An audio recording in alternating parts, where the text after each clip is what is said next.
তার মাথায় টুপি, গায়ে জুব্বা, সুন্দর বাড়ি, সুন্দর পরিপাটি। আল্লাহ 1 নম্বর হারামখোর, এরা হলো সুদখোর। 1 নম্বরের বর্ণনা দিল। এভাবে ফেরেশতারা একে একে 70 জন তার বর্ণনা দেবে। একটু হিসাব মিলান, ওই তালিকায় কি আমার নামটা আছে নাকি? আমার নামটা যদি ওই তালিকার মধ্যে থাকে, পশ্চিমকালে আপনি না ছাড়লে, তওবা না করা পর্যন্ত আপনাকে আল্লাহ মাফ দেবে না। আপনি যদি তওবা করেন, ফিরে আসেন, আর যদি মনে মনে ভাবেন যে আল্লাহ আমি ভুল করেছি, তওবা করলাম, আমার আল্লাহ ক্ষমা করে দিয়ে দেবে, আপনার উপরে আমার আল্লাহ রহমত নাজিল করবে। আর যদি বুঝার পরেও আপনি সুদ মুক্ত জীবন করতে না পারেন, আপনার ইবাদত কবুল হবে না, আপনার ইবাদত পশ্চিমকাল আল্লাহর দরবারে পৌঁছবে না। এই জন্য আসেন, রাসূল করিম সাল্লাল্লাহু আলাইহি সাল্লাম আমাদেরকে কেমন করে শাফায়াত করবে। অতএব আমি আপনি যদি সুদ মুক্ত জীবন করতে না পারি, আমরা যদি আল্লাহর কাছে পরিষ্কার হয়ে এই দুনিয়া থেকে যেতে না পারি, পশ্চিমকালে কোনো লাভ হবে না, সেই দিন পাকড়াও হতে হবে। এই জন্য আসেন, আল্লাহর নবীর শাফায়াত চাইলে পরে আমাদেরকে নবীর কথা অনুযায়ী, আল্লাহর দ্বীন অনুযায়ী, আল্লাহর কোরআনের কথা অনুযায়ী, রাসূলের সুন্নাহ অনুযায়ী আমাদের জীবনকে পরিপাটি করতে সাজাতে হবে। রাসূলের দ্বীন অনুযায়ী আমাদের আদর্শ গ্রহণ করতে হবে। তাহলে রাসূল আমাদের শাফায়াত করবে। তাছাড়া পশ্চিমকালে রাসূল আমাদের শাফায়াত করবেন না। কারণ বিশ্ব নবী জনাবে মুহাম্মদ রাসূলুল্লাহ সাল্লাল্লাহু আলাইহি সাল্লাম এমন একজন নবী ছিলেন, যার একদিনের কষ্ট সমস্ত নবীদের কষ্টের চাইতে একদিনের কষ্টের ওজন বেশি হয়ে যায়। রাসূলুল্লাহ আল্লাহ ইবনে কাসিরের মধ্যে এসেছে, সমস্ত ঈমানদারেরা ঈমান আনতে গিয়ে পৃথিবীতে যত ঈমানদার আছে, সমস্ত ঈমানদারদের কষ্টগুলো যদি এক পাল্লায় করা হয়, আর এক পাল্লায় হযরতে আদম, যাকে আবুল বাশার বলা হয়, হযরতে আদম আলাইহিস সালামের কষ্টগুলো যদি এক পাল্লায় ওজন দেওয়া হয়, তাহলে দেখা যাবে হযরতে আদম আলাইহিস সালামের কষ্টের ওজন সমস্ত ঈমানদারদের চাইতে বেশি হয়ে যাবে। এত কষ্ট করেছিলেন আদম আলাইহিস সালাম। এরপরে আদম আলাইহিস সালামের কষ্টগুলো যদি এক পাল্লায় রাখা হয়, আর এক পাল্লায় যদি হযরতে দাউদ আলাইহিস সালামের কষ্টগুলোকে রাখা হয়, তাহলে দেখা যাবে হযরতে আদম আলাইহিস সালামের কষ্টের ওজনের চাইতে দাউদ নবীর কষ্টের ওজন বেশি হয়ে যাবে। আবার দাউদ আলাইহিস সালামের কষ্টগুলোকে যদি এক পাল্লায় করা হয়, আর এক পাল্লায় হযরতে নূহ আলাইহিস সালামের কষ্টগুলোকে যদি রাখা হয়, ওজন দেওয়া হয়, তাহলে দেখা যাবে হযরতে দাউদ আলাইহিস সালামের কষ্টের চাইতে হযরতে নূহ আলাইহিস সালামের কষ্টের ওজন বেশি হয়ে যাবে। সমস্ত ঈমানদার, সমস্ত নবী, সমস্ত কষ্টগুলো যদি এক পাল্লায় করা হয়, আর আমাদের নবী আখিরি জামানার পয়গম্বর নবী মুহাম্মদ রাসূলুল্লাহ সাল্লাল্লাহু আলাইহি সাল্লামের একদিনের কষ্ট যদি এক পাল্লায় রাখা হয়, আর সমস্ত কষ্টগুলো যদি এক পাল্লায় রাখা হয়, তাহলে দেখা যাবে বিশ্ব নবীর একদিনের কষ্টের ওজন সবচাইতে বেশি হয়ে যাবে। সুবহানাল্লাহ। আল্লাহ রাসূল একদিন যে কষ্ট করেছে, এই কষ্টের ওজন যদি এক পাল্লায় রাখা হয়, তাহলে তাম পয়গম্বর সমস্ত ঈমানদারদের কষ্টগুলো এক পাল্লায় করলে পরে রাসূলুল্লাহ সাল্লাল্লাহু আলাইহি সাল্লামের একদিনের কষ্টের ওজন এর সমান হবে না। সুবহানাল্লাহ। তাহলে মনে করেন আমাদের নবী কি কষ্ট করলেন, সেটা কোন দিন কোন সময় কষ্ট করলেন। রাসূল করিম সাল্লাল্লাহু আলাইহি সাল্লাম আমরা সকলেই জানি, আল্লাহ রাসূল সাল্লাল্লাহু আলাইহি সাল্লাম সেই তায়েফে গেলেন, যে তায়েফের একদিনের কষ্ট এক পাল্লায় রাখলে সমস্ত কষ্টের ওজনের চাইতে রাসূলুল্লাহ সাল্লাল্লাহু আলাইহি সাল্লামের কষ্টের ওজন বেশি হয়ে যাবে। সুবহানাল্লাহ। সেই তায়েফ, যে তায়েফে গিয়ে রাসূল মার খেলেন, যে তায়েফে গিয়ে নির্যাতিত হলেন, একটাই মাত্র অপরাধ, ঈমানের দাওয়াত দিতে গিয়ে রাসূল করিম সাল্লাল্লাহু আলাইহি সাল্লাম তিনি নির্যাতনের শিকার হলেন। তিনি সেখানে এমন মর্মান্তিক ভাবে আঘাত করা হলো, রাসূল করিম সাল্লাল্লাহু আলাইহি সাল্লাম এই জায়গাটাকে আমার আল্লাহ তাআলা এমন সুন্দর করে সাজালেন। রাসূল করিম সাল্লাল্লাহু আলাইহি সাল্লাম যখন পৃথিবীতে আগমন করেন নাই, আগমন করবে এই মাত্র আসবে মা আমিনার গর্ভ থেকে, রাসূল করিম সাল্লাল্লাহু আলাইহি সাল্লাম ভূমিষ্ঠ হবে। ওই সময় আমার আল্লাহ তাবারক ওয়া তাআলা ফেরেশতাদেরকে নোটিশ দিয়ে দিলেন, ও ফেরেশতারা যাও, ওই সেই তায়েফের বাংলাবাদ, ওই 72 মণ এরিয়া তোমরা খনন করো, করার পরে ওই মাটিগুলোকে অন্য মাইয়াতের মধ্যে, অন্য পাহাড়ের মধ্যে ফেলাই দিয়া যেখানে সমুদ্রের নিম্ন স্তরে যেখানে মানিক মুক্তা থাকে, এই দামি মাটি দিয়া ওই 72 মাইল এরিয়াটা তোমরা পূরণ করে দাও। সুবহানাল্লাহ বলেন। সুবহানাল্লাহ করতে বল চায় না। যদি ওই ফুটবল খেলায় যায়, গোল যদি হয় গোল, ওই সময় বলা লাগে না যে গোল হয়েছে। সুবহানাল্লাহ বলতে চায় না মুসলমান। মরলে টেরটা পাবেন যে সুবহানাল্লাহ মর্যাদাটা কত বেশি। কারণ যখন কোন ইমানদার একটা ভালো সংবাদ শুনবে, ওই সময় বলবে সুবহানাল্লাহ, আলহামদুলিল্লাহ। খারাপ সংবাদ শুনলে ইন্না লিল্লাহি ওয়া ইন্না ইলাইহি রাজিউন। কিন্তু আমাদের মুখ থেকে এগুলো বাহির হয় না। আমরা মনে হয় ঢাকা পিঠা মুখে ঢুকে এসেছি, এ কারণে এই অবস্থায় বসে থাকি। আর আমি যেন আপনাকে বলবো সুবহানাল্লাহ বলেন, নিজের ইমানের দাবি নিয়ে বলতে হবে সুবহানাল্লাহ বলে না। অতএব রাসূল করিম সাল্লাল্লাহু আলাইহি সাল্লামের কে পৃথিবীতে আসবে, আমার আল্লাহ তাআলা নোটিশ দিলেন ফেরেশতাদেরকে, বললেন ফেরেশতারা যাও ওই 72 মাইল এরিয়া তোমরা এমন ভাবে সুন্দর করে ভরাট করো, ওই জায়গায় আমার প্যারা নবী আখির জামানার পয়গম্বর নবী মুহাম্মদ রাসূলুল্লাহ সাল্লাল্লাহু আলাইহি সাল্লাম আগমন করবেন। সুবহানাল্লাহ। আল্লাহর নবী বিশ্বনবী জনাবে মুহাম্মদ রাসূলুল্লাহ সাল্লাল্লাহু আলাইহি সাল্লাম এখনো আসেন নাই। আল্লাহর ফেরেশতারা তড়িৎ গতি দিয়ে ফেরেশতারা একটা বহর নিয়ে গিয়া 70 ফুট গভীর করে ওই মাটিটা অন্য জায়গার মধ্যে ফেলাই দিয়া ওই 72 মাইল এরিয়াটাকে সুন্দর করে মেরামত করলেন। যেখানে মানিক মুক্তা থাকে, সমুদ্রের নিম্ন স্তরে যেখানে দামি মাটিগুলো থাকে, ওই দামি মাটি দিয়ে 72 মাইল এরিয়াটা পূরণ করলেন। ওই জায়গাটা এত দামি আমার আল্লাহ বানালেন, এত দামি বানালেন।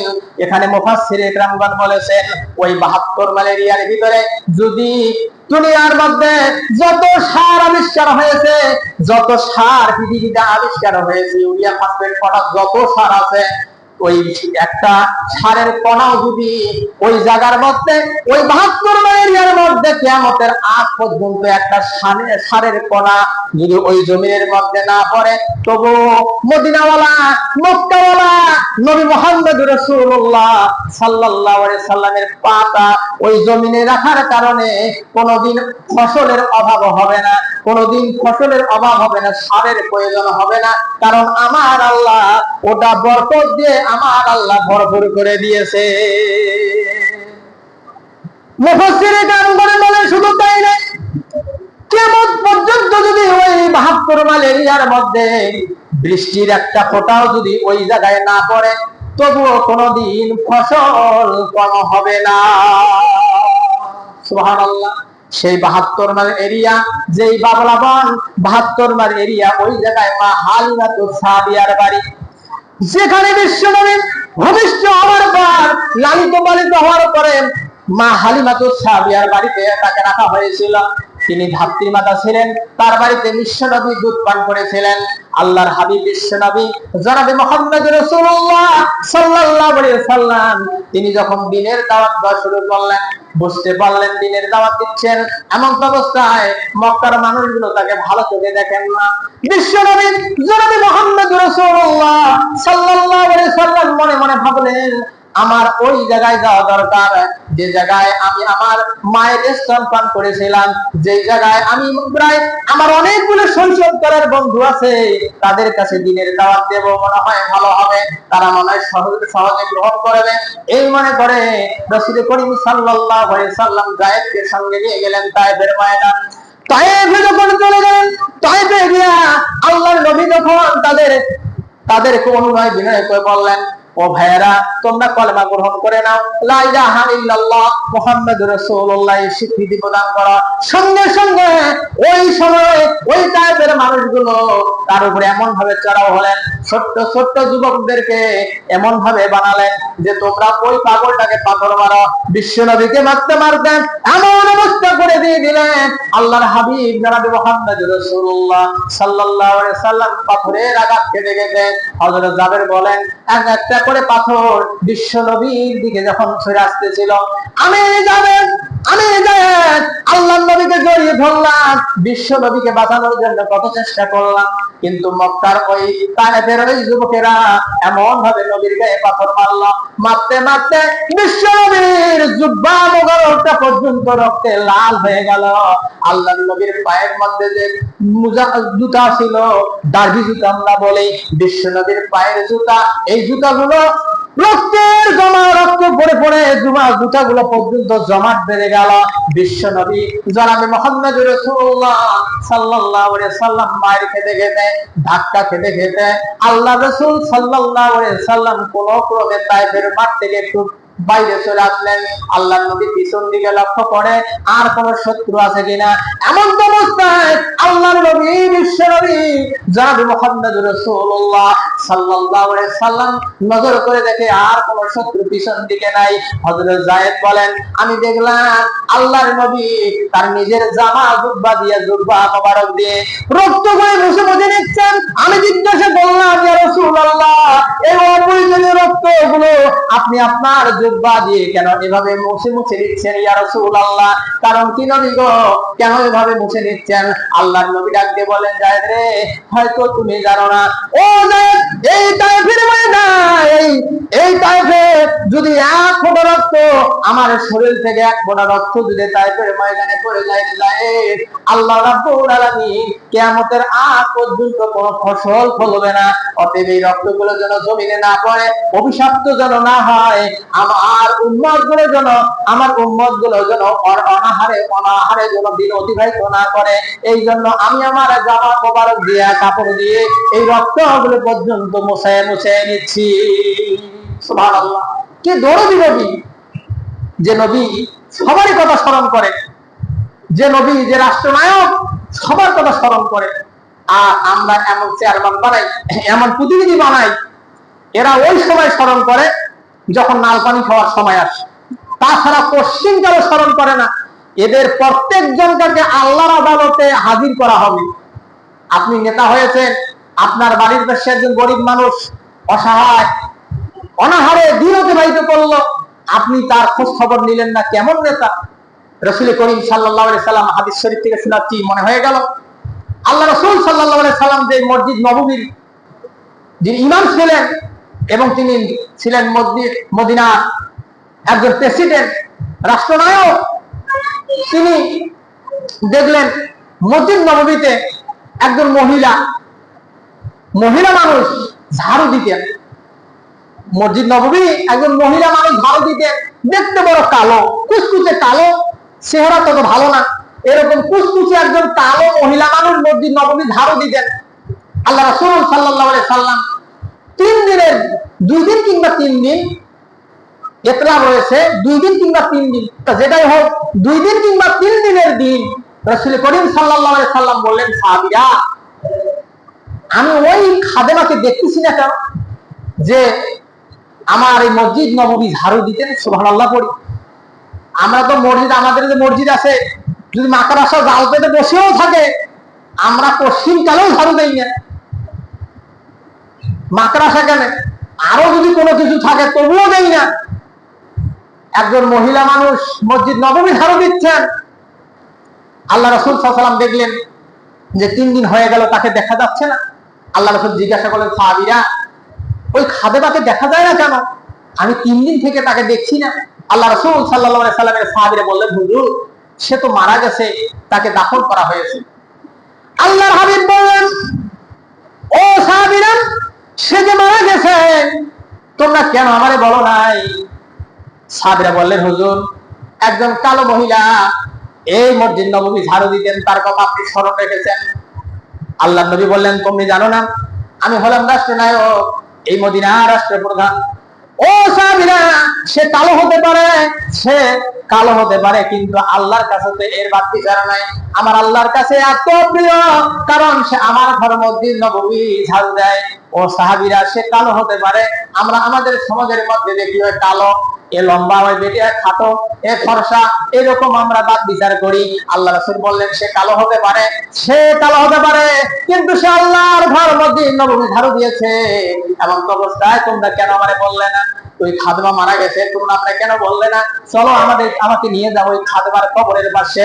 আল্লাহ রাসূল সাল্লাল্লাহু আলাইহি সাল্লামকে সাহাবীরা নিয়ে গেলেন ওই খাদেমার কবরস্থ যেখানে কবর দেওয়া হয়েছে। এমন তো অবস্থায় রাসূল সাল্লাল্লাহু আলাইহি সাল্লামকে নিয়ে যাওয়া হলো। আল্লাহর হাবিব ওই কবরের পাশে দাঁড়িয়ে জানাজার সালাত আদায় করলেন। সুবহানাল্লাহ পড়ি। কবরের পাশে দাঁড়িয়ে জানাজার সালাত আদায় করলেন। তার মানে জানাজা হচ্ছে, জানাজাটা হলো দোয়া।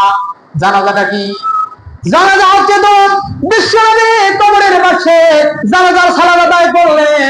আদায় করার পরে আল্লাহর নবী উচ্চ স্বরে তাকবীর বলতেছেন, আল্লাহু আকবার, আল্লাহু আকবার, আল্লাহু আকবার। সাহাবীরা বলেন, আল্লাহ রাসূল সাল্লাল্লাহু আলাইহি সাল্লাম যখন তাকবীর করা শুরু করলেন, আমরা বিশ্ব নবীর পিছনে আল্লাহু আকবার, আল্লাহু আকবার তাকবীর করা শুরু করে দিলাম। সুবহানাল্লাহ। এমন তো অবস্থায় রাসূলুল্লাহ সাল্লাল্লাহু আলাইহি সাল্লাম আল্লাহর নবী তার জন্য দোয়া করলেন, আল্লাহর কাছে মাগফিরাতের দোয়া করলেন। আল্লাহ, এই মহিলা, এই খাদেমা, আল্লাহ আমার ঘর মসজিদ নববীতে এসে আল্লাহ ঝাড়ু দিত, সে মারা গেছে, ও আল্লাহ তাকে তুমি জান্নাতে মেহমান বানিয়ে নাও। সুবহানাল্লাহ পড়ি। একজন কালো মানুষ হওয়ার পরেও, একজন মসজিদের শুধু খাদেমা হওয়ার পরেও, একজন রাষ্ট্রনায়ক যদি এভাবে স্মরণ করতে পারে, আজকে বর্তমান আমাদের ইউনিয়নের, আমাদের ওয়ার্ডের যিনি মেম্বার আছে, এই মেম্বারের উচিত প্রত্যেকটা মানুষের খোঁজ খবর নেওয়া। যদি না নেয়, হযরত ওমর বলে, কোরআন নদীতে যদি একটা কুকুর পানির পিপাসায় মারা যায়, কোরআন নদীতে যদি একটা কুত্তা অনাহারে মারা যায়, তবু আল্লাহর দরবারে আমাকে জবাবদিহি করতে হবে। এই কথা থেকে বোঝা যায়, যারা রাষ্ট্রনায়ক হবে, যারা নেতা হবে, নেত্রী হবে, প্রত্যেকটা প্রজার হক সঠিকভাবে আদায় করতে হবে। যদি না করে, কিয়ামতের ময়দানে জবাবদিহি করতে হবে। অতএব ওই জায়গায় আপনি দুনিয়াতে কৌশল করে বাঁচতে পারবেন, কিয়ামতের ময়দানে বাঁচার কোনো চাল নাই। আসেন, যে কথা বলছিলাম, রাসূল করিম সাল্লাল্লাহু আলাইহি সাল্লাম যায়েদকে বললেন, যায়েদ, আমার পিছনে কোনো শত্রু দেখা যায় না, ও যায়েদ, তুমি একটু পারবা আমার জন্য এক গ্লাস ঠান্ডা পানির ব্যবস্থা করতে? আল্লাহর সাহাবী, নবীর সাহাবী যায়েদ বললেন, হুজুর, ওরা তো আমাদেরকে তাড়িয়ে দিল, কেমনে আমাদেরকে ওরা পানি দেবে? কেমন করে আমি এক গ্লাস ঠান্ডা পানি নিয়ে আসবো? ওরা তো মাত্র আপনাকে শেষ করে দিল, কেমন করে পানি আনবো? আল্লাহর নবী বলেন, যায়েদ রে, তাহলে কি পানির অভাবে আমি কি মরে যাব? যায়েদ বললেন, ইয়া রাসূলুল্লাহ, আপনি মরবেন কেন? কারণ আপনাকে আমি আমার জীবনের চাইতে বড় ভালোবাসি। ইয়া রাসূলুল্লাহ, আপনি দোয়া করে দেন আমি যেন এক গ্লাস ঠান্ডা পানি নিয়ে আপনার কাছে আসতে পারি। আল্লাহর নবী বললেন, যায়েদ যাও। হযরত যায়েদ বললেন, বিশ্বনবীর জন্য পানি আনবে। রাসূল সাল্লাল্লাহু আলাইহি সাল্লাম কথা বলতে পারতেছেন না, জিহ্বাটা শুকে কাঠের মতো পড়ে আছে। আল্লাহ রাসূল জিহ্বা নড়াতে পারতেছেন না। এমন অবস্থায় হযরত যায়েদ পানি আনার জন্য দৌড় দিলেন ওই সমস্ত কাফেরদের কাছে। যে কাফের ছোট্ট ছোট্ট যুবকদেরকে এড়িয়ে দিয়ে বিশ্বনবীর উপরে হামলা করলেন, তাদের কাছে হাতে ধরলেন, পায়ে ধরলেন, আর বলতেছেন, ও ভাই, নবী হিসাবে নয়, আলামিন হিসাবে এক গ্লাস ঠান্ডা পানি দাও, কারণ আমার নবী পানির অভাবে কাঠের মতো জিহ্বাটা পড়ে আছে, কথা বলতেও পারতেছে না, কষ্ট হচ্ছে। আল্লাহর নবীর জন্য এক গ্লাস ঠান্ডা পানি দাও, আলামিন হিসাবে দাও। তোমরা তো তাকে বিশ্বাসী হিসাবে স্বীকৃতি প্রদান করেছো, আলামিন। অতএব নবী হিসাবে যদি পানি না দাও, আলামিন হিসাবে পানি দাও, এক গ্লাস ঠান্ডা পানি দাও। একজন কাফের আর একজন কাফেরকে সতর্ক করে বলছেন, খবরদার পানি দিবা না, খবরদার পানি দিবা না, খবরদার পানি দিবা না। এরকম যখন হুঁশিয়ার দিয়ে দিল, একজন কাফেরের কাছে যে হাত ধরে বলছেন, ভাই, এক গ্লাস ঠান্ডা পানি হয়তো না দেবেন, তবে একটা কাজ করতে পারেন, আপনি আমার সামনে একটা পাতিল নিয়ে আসেন, এই পাতিল থেকে আমার হাতের মধ্যে 5টা আঙ্গুল আছে, এই 5টা আঙ্গুল আমি পানির মধ্যে চুবাবো, চুবার পরে আমার হাতের 5টা আঙ্গুলের মধ্যে যা পানি ভরবে, এই পানিটুকু নিয়ে আমি বিশ্ব নবীর কাছে যেতে চাই। সুবহানাল্লাহ। এতটুকু একটু অন্যায় বিনয় করলেন, এতটুকু একটু দয়া করো। কাফের বেঈমানেরা ভাবলেন 5টা আঙ্গুলের মধ্যে পানি যায় নাকি, তাই একটা পাতিল সামনে ধরলেন। পাতিল যখন সামনে ধরলেন, হযরত যায়েদ করলেন কি, ওই 5টা আঙ্গুল পাতিলের মধ্যে ঢুকায়া দিলেন। ঢুকায়া দিয়া পাতিলের মধ্যে ঢুকায়া দিয়া হাতটা বের করে এমন ভাবে মুখ করলেন, যেমন হাতের মধ্যে একটা গ্লাস নিলেন যেমন হয়, এরকম হাতটা উবুর করে হযরত যায়েদ দৌড়াচ্ছেন আর দৌড়াচ্ছেন আর দৌড়াচ্ছেন বিশ্ব নবীকে ওই ভিজা আঙ্গুলগুলি মুখের মধ্যে তুলে দিবে বিধায় আল্লাহর নবী দূর থেকে তাকিয়ে দেখে যায়েদ দৌড়ে দৌড়ে আসতেছে। আল্লাহর নবীর অন্তরের মধ্যে প্রশান্তি আসলো। আমার মনে হয় আমার যায়েদ সাহাবী মনে হয় পানি পেয়েছে, মনের মধ্যে একটু সান্ত্বনা আসলো। আল্লাহর নবীর সামনে যখন কাছাকাছি হয়ে গেল, আল্লাহর নবী দেখলেন যায়েদের হাতের মধ্যে পানির গ্লাস নাই। আল্লাহর নবী ডাকতে বললেন, যায়েদ রে, তুমি কি পানি পাও নাই? যায়েদ বললেন, ইয়া রাসূলুল্লাহ, ওরা কেউ পানি দিল না, কেউ পানি দিতে চায় না। অতএব নবী গো, পানি আমি এক গ্লাস পানি আনতে পারি নাই। তবে ইয়া রাসূলুল্লাহ, আমার সামনেও একটা পাতিল ধরেছে, ওই পাতিলের মধ্যে আমার হাতের 5টা আঙ্গুল আমি চুবাই এনেছি। বেয়াদবি যদি না করেন গো নবী, আপনি আমার হাতের 5টা আঙ্গুল এক একটা করে আপনার মুখে জিহ্বার উপরে তুলে দেন।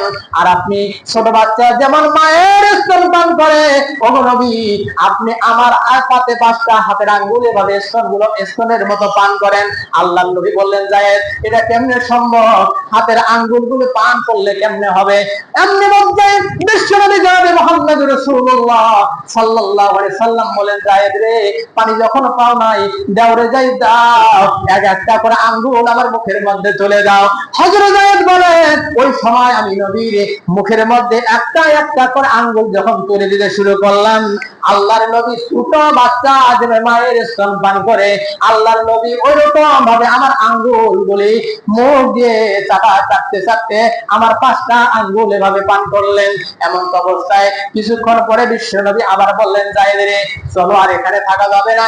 যে মানুষদের জন্য, মানুষদের উপকার করার জন্য এই তাইফে আসলাম, তার আজকে আমাকে বলতে পারলাম, যায়েদ আর থাকা যাবে না, চলো আপনার সামনে বাড়ি। হযরত যায়েদ যখন সামনে অগ্রসর হবে, এমন অবস্থায় নবীজির কাছে হযরত জিবরাইল আলাইহিস সালাম হাজির হয়ে গেলেন। আল্লাহর ফেরেশতাকে বললেন, নবী গো, আপনি হুকুম দেন, এই তায়েফবাসীকে আমি উল্টায়া দেব। ওই সময় বিশ্বনবী বলছেন, ও জিবরাইল, এটা কেমনে সম্ভব? যার কাছে আমি দ্বীনের দাওয়াত দেওয়ার জন্য এসেছি, তুমি কেমনে করে তাদেরকে ধ্বংস করে দেবে? এটা আমি কখনোই রাজি হব না। অতএব আমি তাদের কাছে দ্বীনের দাওয়াত দেব। এত কষ্ট সহ্য করার পরেও সেই নবী তাদের কথা বলেন নাই, আমাদের কথা আল্লাহর নবী ভুলবেন না। যদি আমরা নবীর অনুসারী হতে পারি, যদি আমরা নবীর প্রতি আমাদের নবীর আদর্শ যদি আমাদের মধ্যে থাকে, অবশ্যই আমরা সে আদর্শবান হতে পারলে পরে আমার আল্লাহ আমাদেরকে সেদিন নবীজি আমাদেরকে শাফায়াত করে জান্নাতে নিয়ে যাবে। এই জন্য আমার নবী আমাদেরকে ভুলবেন না। যদি আমরা যদি আল্লাহর নবীকে না ভুলি, অথবা আমরা যদি নবীকে ভুলে যাই, তাহলে নবীও আমাদেরকে ভুলে যাবেন। এই জন্য আল্লাহ রাব্বুল আলামিন বলছেন, 1 নম্বর কাজ হলো ঈমানের পরিচয় দিতে হবে। আল্লাহর নবী মিরাজ রজনী থেকে প্রত্যাবর্তনের সময় যদি নবী টুকরে টুকরে কাঁদতে পারে, আপনার জন্য, আমার জন্য, কেন আপনি নবীর জন্য কাঁদবেন না? আমার আল্লাহ বললেন, নবী রে, চিন্তা করার কোনো কারণ নাই, টেনশন করার কোনো কারণ নাই। যদি তোমার উম্মতগুলো, আমার বান্দাগুলো যদি 2টা কাজের আঞ্জাম দিতে পারে, 1 নম্বর ঈমানের পরিচয় যদি দিতে পারে, ঈমানদারের পরিচয় যদি দিতে পারে, তাহলে তাদের কোনো টেনশন নাই। আর 2 নম্বর পরিচয় হলো তারা মুসলমানের পরিচয়। এই 2টা পরিচয় যদি তারা দিতে পারে, তাহলে ও নবী, চিন্তা করার কোনো কারণ নাই। আমি আল্লাহ তাআলা ডাইরেক্ট তাদেরকে জান্নাত যাওয়ার শুভ সংবাদ দিয়ে দেব। সুবহানাল্লাহ। আল্লাহ বলছেন যে যদি তারা এই 2টা কাজের আঞ্জাম দিতে পারে, 1 নম্বর হলো ঈমানের, আর 2 নম্বর হলো মুসলমানের। অর্থাৎ ঈমানের পরিচয় এবং মুসলমানের পরিচয়, এই 2টা পরিচয় যদি আমি আপনি দিতে পারি, তাহলে আমাদের কোনো চিন্তা নাই, টেনশন নাই। আল্লাহ বলছেন ডাইরেক্ট তাদেরকে জান্নাত যাওয়ার শুভ সংবাদ আমি আল্লাহ দিয়ে দেব। সুবহানাল্লাহ। এরপর আল্লাহ বলছেন, আল্লাহ তাখাফু, তাদের কোনো চিন্তা নাই, ওয়ালা তাহজানু, তাদের কোনো ভয় নাই, ওয়া আবশিরু বিল জান্নাহ, তারা জান্নাতে ঢুকবে। ওয়া আবশিরু মানে সুসংবাদ দাও, জান্নাতের, আল্লাতী কুনতুম তুআদুন, তাদের কোনো চিন্তা নাই, কোনো টেনশন নাই, আমি আল্লাহ তাদেরকে জান্নাতের মধ্যে ঢুকাইয়া দেব। সুবহানাল্লাহ করি। অতএব আমরা যদি ঈমানের পরিচয় আমাদের থাকে, এই যে ঈমান, এই ঈমানটা কেমন? এই ঈমানের 30টা কোয়ালিটি আছে। আমি আপনি ঈমানদার, এই ঈমানদারকে পরীক্ষা নিরীক্ষা করার জন্য সোনা যেমন পরীক্ষা নিরীক্ষা করা হয়, আমাদেরকেও পরীক্ষা নিরীক্ষা করা হবে। আল্লাহর কোরআনে 30টা আয়াত আমার আল্লাহ উল্লেখ করেছে। এই 30টা আয়াত অনুযায়ী যদি আমরা থাকতে পারি, আমার জীবন থাকে, তাহলে আমরা ঈমানদার। তাহলে এই 30টা যদি আমাদের মধ্যে না থাকে, তাহলে আপনি আমি যতই কিছু হই না কেন, আকাশ দিয়ে যদি যাই, তবু কোনো লাভ হবে না। অতএব আসেন, আল্লাহ রাব্বুল আলামিন তাই বলছেন, যে দুইটা গুণ অর্জন করতে হবে, এই গুণগুলোর পাশাপাশি 30টা কোয়ালিটি থাকতে হবে। আল্লাহ পাক যেন আগামী জুমায় আমরা যা শুনলাম, আগামী জুমায় যে 30টা গুণ কোরআনুল কারীমের কোন কোন জায়গায় এই 30টা গুণের কথা আল্লাহ বর্ণনা করেছেন, যেটা মুসলমানদের থাকতে হবে। আমরা মুসলিম, এই মুসলিম যারা যারা মুসলমান, তাদের 30টা গুণ থাকবে। আল্লাহ পাক কোরআনে কোন কোন জায়গায় বলেছে, আগামী জুমায় ইনশাআল্লাহ পাই টু পাই, আয়াত টু আয়াত ইনশাআল্লাহ জানার চেষ্টা করব। আল্লাহ রাব্বুল আলামিন যা শোনালেন বলালেন, উভয়কে আমল করা আল্লাহ যেন তৌফিক দান করেন সবাইকে, আল্লাহুম্মা আমিন। এবং আমরা যারা প্রতিদিন জুমায় আসি, এই জুমা আসার একটাই উদ্দেশ্য হলো আমরা যা শুনলাম এখান থেকে যেন আমরা কিছু নিয়ে যেতে পারি। আমরা এখান থেকে শোনার পরে বাড়িতে গেলাম, আর আমার স্মরণ নাই, ওই এক গল্প আছে, এক যে নানা আর নাতি ওয়াজ শুনতে গেছে, যাওয়ার সময় দেখছে নদীতে কোনো জোয়ার নাই। ওয়াজ শোনার পর রাত গভীর হয়ে গেছে, নদী পার হয়ে আসবে, দেখতেছে জোয়ার ভাটা শুরু হয়ে গেছে।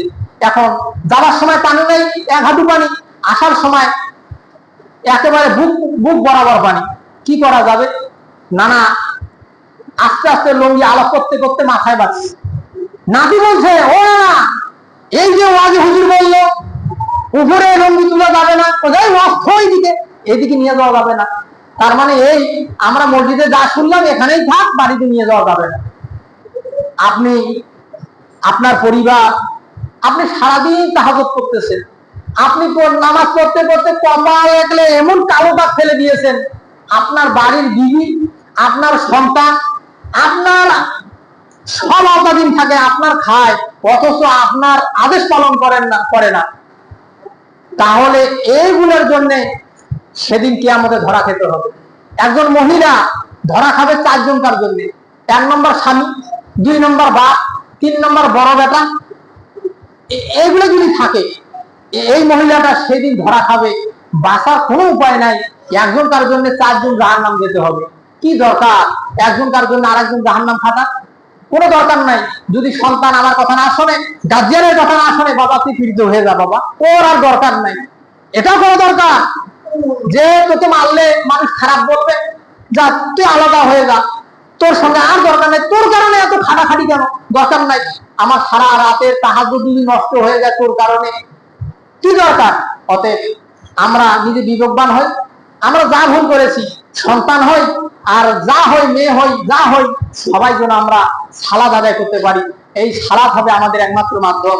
শুধু অন্যান্য আমলও যদি আমাদের না হয়, আল্লাহ এই সালাত দেখে আমাদের জান্নাত দেবে। তবে হাদিসে বা কোরআনে কোনো জায়গায় বলা নাই যে নামাজ পড়লে জান্নাত পাওয়া যাবে।